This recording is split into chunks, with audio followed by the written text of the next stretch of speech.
नमस्कार बच्चों, आज हम आपके समक्ष नया टॉपिक लेकर आ रहे हैं स्ट्रेट लाइन का। In point of intersection of two straight line.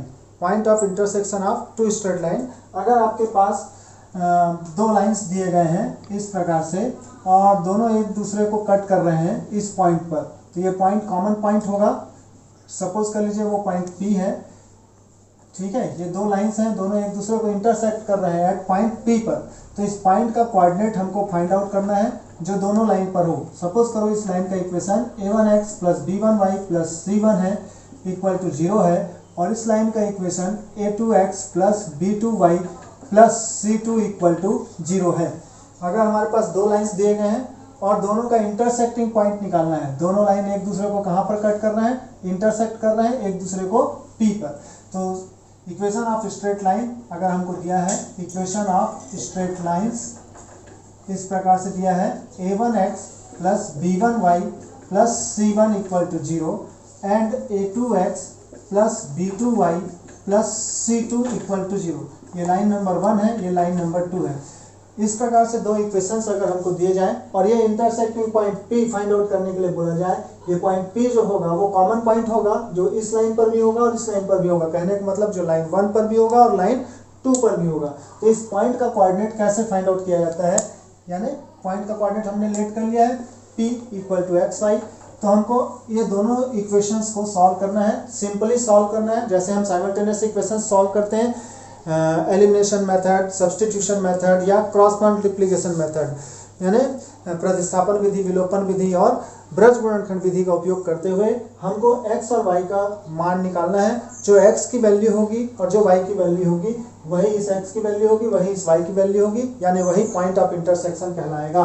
तो यहाँ पर आपको मालूम है कि हम कैसे सॉल्व करते हैं, solve by cross multiplication method. तो इसको दबा देते हैं, यहाँ पर आ जाएगा b1c2 माइनस b2c1 इस प्रकार से इक्वल टू y अपॉन अपन कैसे लिखते हैं, y upon c1a2 minus c2a1 is equal to 1 upon इस प्रकार से होगा a1b2 माइनस a2b1। जो x की वैल्यू होगी वही इस पॉइंट की वैल्यू हो जाएगी, यानी हो जाएगा हमारे पास b1c2 minus b2c1 upon a1b2 minus a2b1 and y is equal to हो जाएगा हमारे पास c1a2 minus c2a1 upon a1b2 minus a2b1। This is the coordinate of point, intersecting point of two lines. This is the coordinate of point of two intersecting lines. अब हम आ रहे हैं अगले टॉपिक पर, concurrency of three straight lines. Concurrency of three straight line, तीन रेखाओं के संगामी होने की शर्त। तीन रेखाओं के संगामी होने की शर्त या उसका प्रतिबंध क्या है। Find the condition, condition of concurrency of three straight lines. तो हमारे पास तीन इक्वेशन दिए गए हैं स्ट्रेट लाइन के, यहाँ पर लिख लेंगे। Let equation of straight line, equation of straight lines be, equation of straight line be a1x plus b1y plus c1 equal to 0। Similarly हमको दिया है a2x plus b2y plus c2 equal to 0 and a3x plus b3y plus c3 equal to 0। ये line number 1 है, ये line number 2 है और ये line number 3 है। तीनों के कॉन्करेंसी की बात कर रहा है। कॉन्करेंसी मतलब होता है कि तीनों रेखाएं, तीनों लाइन एक ही पॉइंट से होकर पास हो रही हैं। तीनों लाइन एक ही पॉइंट से होकर पास हो रही हैं, तो उसका कंडीशन क्या है, कंडीशन क्या है। मान लीजिएगा कि ये पॉइंट है P जिसका कोऑर्डिनेट क्या है XY है। तो हम इसको बनाने के लिए क्या करेंगे कि सामने के शुरू के दो इक्वेशन, कोई सा भी दो इक्वेशंस ले सकते हैं आप, तीनों लाइन के इक्वेशन में से कोई सा भी दो इक्वेशन ले लीजिए और उससे आप इंटरसेक्टिंग पॉइंट फाइंड आउट कर लीजिए। उससे आप क्या फाइंड आउट कर लीजिए, इंटरसेक्टिंग पॉइंट। तो मैंने पहला दूसरा लिया, वहां से हमने x का वैल्यू निकाला। अभी आपने देखा कि क्या होता है इंटरसेक्टिंग पॉइंट, ठीक है। Point of intersection of line 1 and 2 पहले फाइंड आउट करेंगे। Point of intersection, point of intersection of line 1 and line 2। तो x इज इक्वल टू हो जाएगा b1c2 minus b2c1 upon a1b2 minus sign के साथ a2b1। इस प्रकार से हमारा हो जाएगा। सिमिलरली हमको y इज इक्वल टू मिल जाएगा C1A2 minus C2A1 upon A1B2 minus A2B1। ये इस प्रकार से हम क्या कर लेंगे, पहले फाइंड आउट कर लेंगे। क्या फाइंड आउट कर लेंगे, इन दोनों का पॉइंट, ये P पॉइंट। अब हम इस फिगर में देख रहे हैं कि ये दोनों पॉइंट, ये लाइन 1 थी, ये लाइन 2 है और ये लाइन 3 है। तो हम देख रहे हैं लाइन 1 और 2 का इंटरसेक्टिंग पॉइंट जो है वो P है। ये दोनों लाइन एक दूसरे को यहाँ पर कट कर रहे हैं P पर, और ये P पॉइंट जो है वो इस लाइन 3 पर भी है।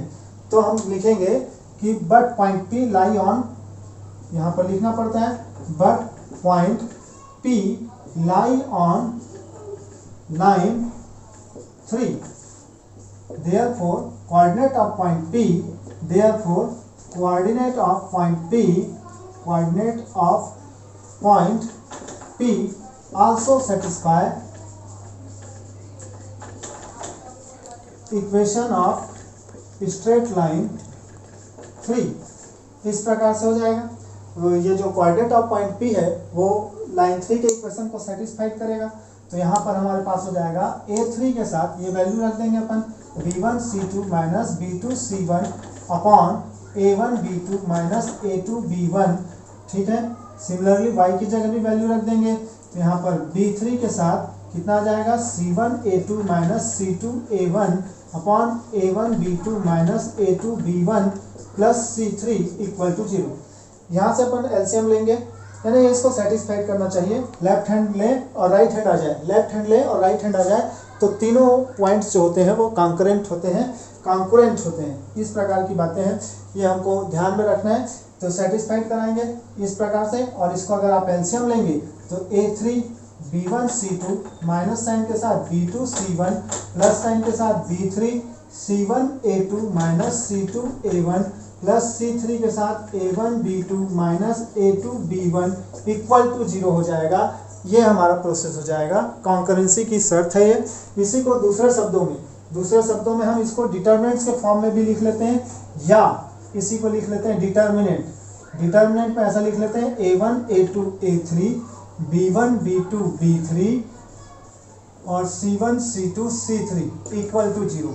ये भी एक कंडीशन है, इसको डिटर्मिनेंट बोलते हैं। दो पैरेलल लाइंस के बीच में लिखा जाता है, ठीक है, इनके बीच में कुछ गैप रखा जाता है और ये रो होता है, इसको कॉलम बोलते हैं। इसका एक्सपेंशन कर रहे हैं तो इस प्रकार से आएगा। तो ये चीज़ें हैं, हम इससे भी कॉन्करेंसी को समझ सकते हैं। अब हमारा topic angle between two straight lines. Angle between two straight lines, अगर हमारे पास दो लाइंस के इक्वेशन इस प्रकार से गिवन हो, equation of straight line y is equal to m1x plus c1 and y is equal to m2x plus c2। इस प्रकार से दो लाइन के इक्वेशन हो, ठीक है, equation of straight line slope form में गिवन हो, तो हमको इन दोनों के बीच का एंगल निकालना है। दोनों के बीच का एंगल निकालना है। तो हम एक रफ डायग्राम बना लेते हैं, ठीक है। मान लीजिएगा कि एक लाइन यहाँ से जा रही है, एक लाइन यहाँ से जा रही है। हमको इन दोनों के बीच का क्या निकालना है, एंगल निकालना है। दोनों लाइंस के बीच का एंगल बिटवीन टू लाइंस। ये लाइन 1 है, ये लाइन 2 है, ठीक है। तो इस लाइन को अपन ने लिखा y is equal to m1x plus c1 और ये हो गया y is equal to m2x plus c2। यानी यहाँ पर दिया गया है ग्रेडियंट की बात कर रहा है। यहाँ पर m1 is equal to line के द्वारा बनाया गया एंगल, सपोज करो θ1 है, tan θ1, और यहाँ पर है लाइन के द्वारा बनाया गया angle θ2। Then m2 is equal to कितना हो जाएगा, m2 इक्वल टू हो जाएगा tan θ2। m2 is equal to हो जाएगा tan θ2। अब यहाँ पर हम देख रहे हैं कि ये वाला एंगल सपोज कर लीजिए θ है, लेट कर लिया गया कि हमको इन लाइंस के बीच का एंगल निकालना है, लाइन 1 और लाइन 2 के बीच का एंगल, यानी ये वाला एंगल फाइंड आउट करना है। तो यहाँ पर हम देख रहे हैं कि ये एक ट्रायंगल बन रहा है, ये एक ट्रायंगल बन रहा है इस प्रकार से, ये 1 2 और ये 3। तो हम इस एंगल का नाम भी लिख सकते हैं, आप चाहो तो लिख लो A B और ये C। तो इन ट्रायंगल ABC आप ऐसा लिख सकते हो, इन ट्रायंगल ABC क्या हो जाएगा, ये जो एक्सटीरियर एंगल है वो सम ऑफ इंटीरियर एंगल्स के इक्वल हो जाएगा। यानी exterior angle θ1 is equal to θ plus θ2 हो जाएगा, ऐसा हो सकता है। देयरफॉर हम इसको इधर ट्रांसफर कर दिए तो θ इज इक्वल टू हो जाएगा θ1 माइनस θ2, ठीक। देयरफॉर अपन यहाँ पर ले लेते हैं taking tan both side, taking tan both side. अगर हम tan ले लें दोनों साइड का तो ये हो जाएगा tan theta is equal to tan of theta 1 minus theta 2।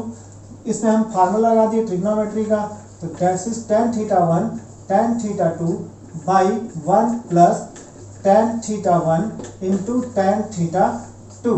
इस प्रकार से हम लिख सकते हैं tan थीटा। तो यहाँ से हमारे पास आया जिसको हम लोग लिखते हैं m1 minus m2 upon 1 plus m1 m2। इस प्रकार से लिखते हैं this is the angle between two straight line, formula of angle between two straight line given by tan theta. Formula क्या है? Angle between two straight line given by tan theta, और tan theta is equal to होता है क्या? m1 minus m2 upon 1 plus m1 m2। यहाँ पर कुछ note sheet भी आ जाते हैं। नोट शीट में अपन ऐसा बोले, पहला condition if line 1 is perpendicular to line 2, if line 1 perpendicular to line 2, if line 1 is perpendicular to line 2 then theta is equal to हो जाएगा 90 degree. tan theta is equal to क्या हो जाएगा? 90 degree. 90 degree यानी tan 90 infinity, infinity यानी 1/0 cross multiplication कर देंगे तो 1 plus m1 m2 equal to 0 हो जाएगा। Therefore m1 m2 is equal to -1। ठीक, पहला कंडीशन। दूसरा condition if line 1 is parallel to line 2, if line 1 parallel to line 2, if line 1 is parallel to line 2, उस condition में क्या हो जाएगा? If line 1 is parallel to line 2 therefore theta equal to हो जाएगा 0। थीटा इक्वल टू क्या हो जाएगा? 0 degree. Theta equal to 0 degree. Therefore इस कंडीशन में हो जाएगा m1 इक्वल टू m2। तो यहाँ पर दो कंडीशंस आती हैं। Angle between two straight lines, formula is given by tan theta is equal to m1 minus m2 upon 1 plus m1 m2।